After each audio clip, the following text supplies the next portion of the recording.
Hey, Ross. Hi, Dad. How are you? I'm great. How are you? I am splendid.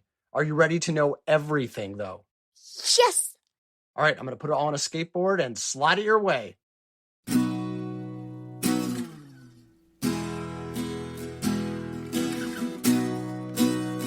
Today, I want to talk to you about the greatest example of storytelling ever written. It says so much in so few words, you can picture everyone and everything that happens in it perfectly. A ton happens, and it's got a great ending. It's totally inevitable when you think about it. It had to end this way, yet every time I hear it, it still has the power to surprise me.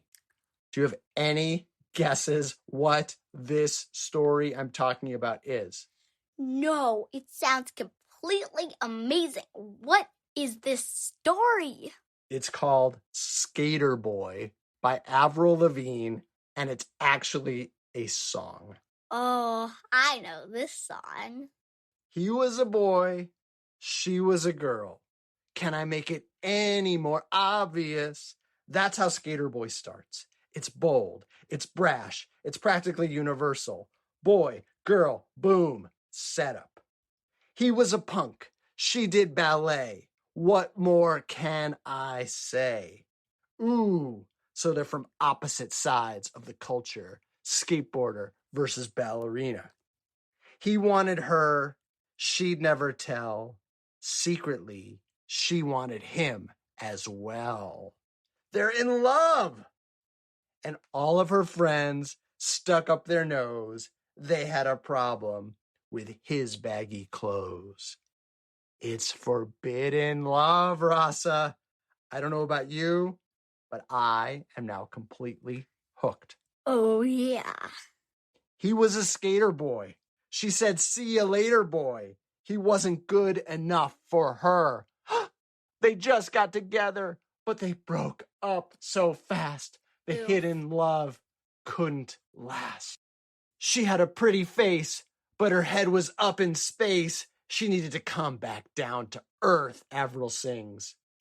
Now that's called foreshadowing. She is not happy with what this girl is doing to this guy. And Avril is the song's narrator. And let me give you this tip. If you are a character in a story, do not upset the narrator, because the narrator gets to say what happens next. True. 5 years from now. That's how the next line starts. 5 years from now. I love that leap. She is not lying around taking deep breaths, moping about what happened to this high school almost couple. She respects our time, the storyteller. She's jumping right to the next moment that really matters. Are you ready for it? Mm-hmm. 5 years from now, she sits at home feeding the baby. What? Ballet girl is a mom. She's all alone. She turns on TV, and guess who she sees? Sk8r Boy, rocking up MTV. Oh my drama. She is at home, alone, with a baby, and he is now what? A rock star. Oh, wow. She calls up her friends. They already know, and they've all got tickets to see his show. We know what has to happen next. She tags along, stands in the crowd, looks up at the man that she turned down. Yes. And can you handle the power of this scene? It's instantly iconic. And I love the little wordplay. Looking up at the guy she turned down. Now it's time for a little interior development. A moment of reflection. He was a Sk8r boy. She said, "See you later, boy." He wasn't good enough for her. Yup, that happened. We were there. Now he's a superstar, slamming on his guitar. Does your pretty face see what he's worth? Ouch. But fair, she was the superficial one in the first place. And to drive it home, Avril actually repeats this whole sum up a second time. He was a Sk8r boy. She said, "See you later, boy." He wasn't good enough for her. Now he's a superstar, slamming on his guitar. Does your face see what he's worth? Now, I could talk for hours about how cool it is that narrator Avril leaps from the regular third-person description, he wasn't good enough for her, to a direct address to the girl. Does your pretty face see what he's worth? Do you see that little trick? Yeah. Just keep it in the back of your head. It's actually set up, and we've got to find out what happens next. Yes. Sorry, girl, but you missed out. Well, tough luck. That boy's mine now. We are more than just good friends. This is how the story ends. So she's still talking to the girl. And she's putting herself into the song. The narrator just entered the song. She is not just the narrator anymore. She is the Sk8r boy's new girlfriend. Talking to his old flame. Massive twist. And now she's going to twist the knife. Too bad that you couldn't see that man that boy could be. There is more than meets the eye. I see the soul that is inside. Teaching a lesson the hard way. And even though she said that's how the story ends, she's still talking, isn't she? There's more. Wow. He's just a boy, and I'm just a girl. Can I make it any more obvious? She's going back to the very beginning, but now the young couple in love is the narrator and the rock star. We are in love. Haven't you heard how we rock each other's world? Amazing. Clever to the point of cruel. She's getting the gossip from the girl in the new relationship. And I always forget this until I hear it again. There's one more twist to come. What? I'm with the Sk8r boy. I said, see you later, boy. I'll be backstage after the show. I'll be at the studio singing the song we wrote about a girl you used to know. That song that she's singing, it's in the song that she's singing. This is the song that appears in the song at the end of the song. Avril, the character, the narrator, the girlfriend, the rock star in her own right, has taken over the story from every perspective. Wow. Wow is right. At this point, I'm done. I'm wasted. I need to lie down in bed. I need to have someone to bring me fluids, chicken soup. I don't know. I can't handle how far I've come, how far we've come since the beginning of this song, this story. More happens in 3 minutes and 24 seconds than in a lot of 2-hour movies or 500-page books. Shift after shift, twist after twist. It's incredibly satisfying. Avril Levine, Sk8r Boy. Good song, even better story.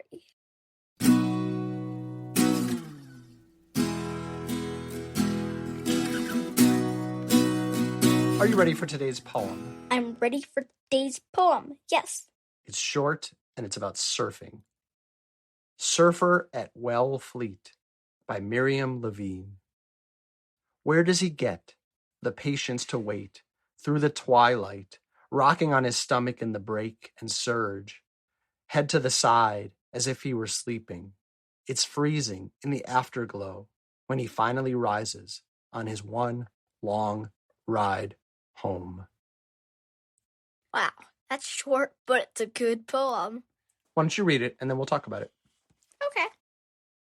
Surfer at Wellfleet by Miriam Levine. Where does he get the patience to wait through the twilight, rocking on his stomach in the break and surge, head to the side as if he were sleeping? It's freezing in the afterglow when he finally rises on his one long ride home. What's the one long ride home you think she's talking about? The waves. Yeah. Have you seen surfers out in the ocean? Oh, yeah. What do they look like to you?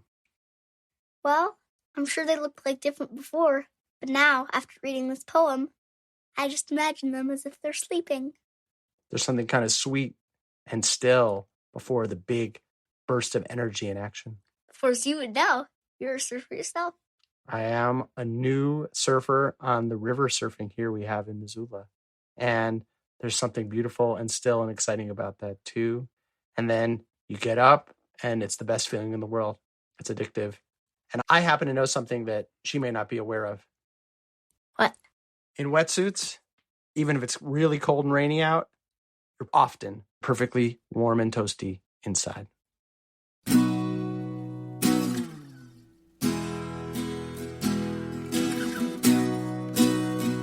Last segment of the show. Do you have a vexing question for me? Yes. My vexing question is, where do pencils come from? I mean, I know they're made in a factory, but how? What are all those pieces and parts that make a pencil? Okay, I love it. I think a pencil's as simpler than pens, but they're probably actually newer. I wonder who invented it and how they thought to put it together, and even if that shape has always been the same way. I'll check it out and I'll let you know. Sound good? Sounds good.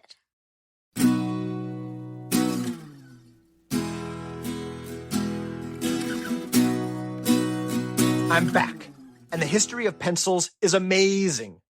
In Old French, the word pencil means little tail. That's because the first pencils were actually very fine paintbrushes made from camel hair. They looked like little tails. 450 years ago, a great quantity of carbon in the form of graphite was found in rocks outside a community in England. This graphite was so pure and solid, it could be sawed into sticks and used for writing. It doesn't contain any lead, but people still called it pencil lead because that's what it looked like to them. Not long after, more graphite was found in Italy, and inventors there started encasing it in wood. Their pencils were flat, almost like narrow popsicle sticks, whereas English pencils were cut to be square. Both ways took precious material and a lot of work. Pencils were fancy stuff. About 200 years ago, American pencil makers developed the hexagonal or octagonal shape that's round but grippy, familiar to us today. 50 years after that, inventors made pencil manufacturing machines. Now they cost much less, and common people could use them every day. That's really interesting. I've heard people say there's no actual lead in our school pencils.